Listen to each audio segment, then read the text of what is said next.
অন্তর্বর্তীকালীন সরকার দায়িত্ব নেওয়ার পর বিভিন্ন খাতে সংস্কারের লক্ষ্যে গুম কমিশন সহ 15টি কমিশন গঠন করেছে। এসব কমিশন পূর্ণ উদ্যমে তাদের কাজ করে যাচ্ছে। গুম কমিশন গত পরশু তাদের প্রতিবেদনের প্রথম খণ্ড আনুষ্ঠানিকভাবে পেশ করে গেছেন। গুমের শিকার বহু পরিবারের নিরাপত্তার স্বার্থে এটা এখন প্রকাশ করা যাচ্ছে না।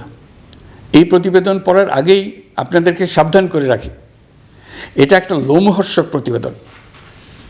মানুষ মানুষের প্রতি কী পরিমাণ নৃশংস হতে পারে এতে আছে তার বিবরণ। অবিশ্বাস্য বর্ণনা। সরকারের আক্রোশের শিকার হয়ে ঘটনাচক্রে যারা এখনও বেঁচে আছেন তারা আজ পর্যন্ত মুখ খুলতে সাহস করছেন না।